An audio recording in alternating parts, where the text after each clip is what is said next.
निवडणुकीमध्ये कुणाला उभं राहायचा अधिकार उभं राहावं, निवडून आल्याच्या नंतर लोकांच्यासाठी काम करावं, त्याला काही कोणाचा विरोध नाही. पण आज दिसतंय काय या ठिकाणी, काही लोक मुंबईत राहतात, 5-7 वर्ष कुठं दिसत नाही. 5 वर्षांनी त्यांना आठवण होती की आता निवडणूक आली, असं मुख्यमंत्र्यांचं बरं जावं आता गावाकडे, मुख्यमंत्र्यांना बोलावं, मुख्यमंत्री येतात, शाश्वत भाषण देतात, कौतुक करतात आणि निघून जातात आणि सांगतात की असं आम्हाला या ठिकाणी करायचं. आणि त्यामुळं त्यांच्याबद्दल काय बोलायचं, ज्या बोलण्यामध्ये काही अर्थ नाही. कोणती कामं त्यांनी लोकांनी केली, पुरंदर उपसा योजनेच्या कामात त्यांचा हात किती होता, कोणता प्रश्न त्यांनी सोडवला, जेजुरीच्या MIDCच्या विस्तारामध्ये या लोकांचं काय होतं, कोणते प्रश्न त्यांनी सोडवले. फक्त टीकाटिप्पणी करायची आणि गुंजवणीचं पाणी आमचं. आता ही गुंजवणी किती वर्षाची ऐकतं. आज राज्य त्यांच्याकडे, महाराष्ट्राची सत्ता त्यांच्याकडे, मुख्यमंत्रीचे म्हणतात माझ्या जवळची, आणि असताना मग गुंजवणी का जवळची दिसत. तुमची असतात काही सत्ता असली तर फावलं गुंजवणीसाठी, पण त्याच्यामध्ये काही टाकलेलं दिसत नाही. ठीक आहे, ज्यांनी कधी कामच उभारणीचं केलं नाही, विकासाच्या कामात शक्ती लावली नाही, त्यांच्याबद्दल मला आधी बोलायचं कारण नाही. आणखीन एक ग्रस्त निघाले, आम्हाला लोकांचे सहकारी होते, आमच्याबरोबर होते, त्यांनी सांगितलं की मला उभं राहायचं आहे, निकाल जर पक्षाने घेतला, संधी तुम्हाला दिली तर आम्ही सगळे तुमच्यासाठी कष्ट करू, हा विश्वास आम्ही लोकांनी दिला. निर्णयाच्यासाठी जाणकार लोक होते आणि जाणकारांनी असा निर्णय घेतला की या निवडणुकीमध्ये जर आपल्याला ज्या पद्धतीने गेल्या 5 वर्षात संजय जगताप यांनी काम केलं, त्या कामाला प्रोत्साहन द्यायचं असेल तर त्यांचा विचार केला पाहिजे. पक्षामध्ये एकाला तिकीट देता येतं, हे शहाण्या माणसांनी समजून घ्यायचं असतं.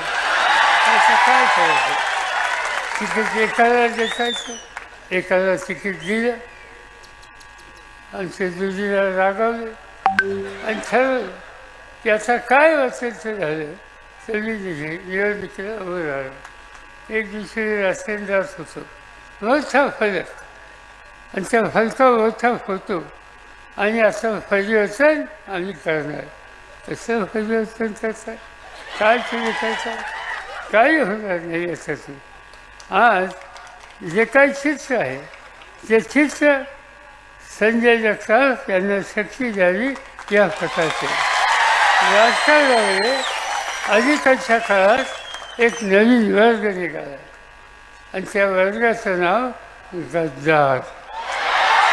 आता ही गद्दारी राजकारणाचं करायला आमची त्याला विनंती आहे की बाबांनो, तुम्ही इथं शिकलात, आम्हाला अभिमान आहे, तुम्ही अधिकारी झालात त्याचा आम्हाला आनंद आहे, तुम्ही IAS झालात याचा आम्हाला आनंद आहे, राज्य पातळीवर एका संस्थेचे प्रमुख झाला याचा आम्हाला आभार आहे, आम्ही या सगळ्या गोष्टींसाठी सन्मान करतो. पण नोकरी संस्थेच्या नंतर समाजासाठी काम करण्याची तुमची तयारी, याचाही आनंद आम्हाला आहे. आमचा अजिबात विरोध नाही, या उलट आमचं सहकार्य.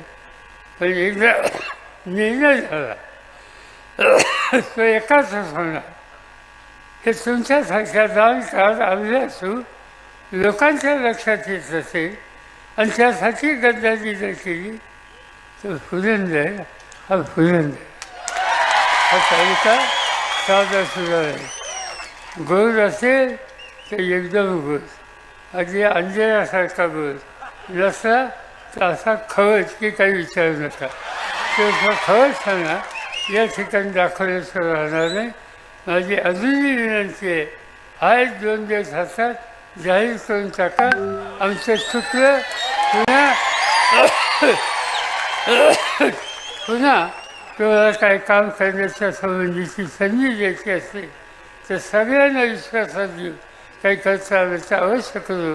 पण तुमच्यावर हा गद्दारीचा ठपका नाही याची काळजी घ्या हीच विनंती त्याला करतो. आणि याच्यानंतर माझी इंदापूरला सभा आहे. त्यानंतर माझी दुसरी सभा देऊन जाय आणि ते करून या ठिकाणी द्यायचं. माझं एकच सांगणं आहे की या ठिकाणी जो उमेदवार आपण उभा केला संजय चंदूकाका जगताप त्यांना मोठ्या विचार निर्णय करा.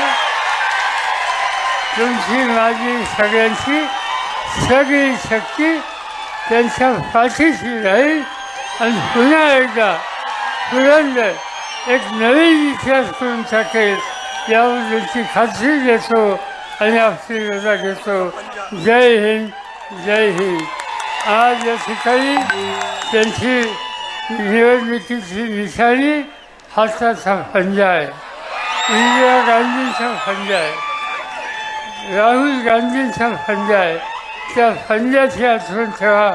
त्याच्यासोबत वचन द्यावा आणि महाराष्ट्राच्या विजनमध्ये गेली 5 वर्ष ज्या जिद्दीनं काम केलं त्या अधिक जिद्दीनं काम करण्याच्यासाठी त्यांना विभागात ही विनंती करतो आणि पुढच्या कामाला जायला परवानगी घेतो.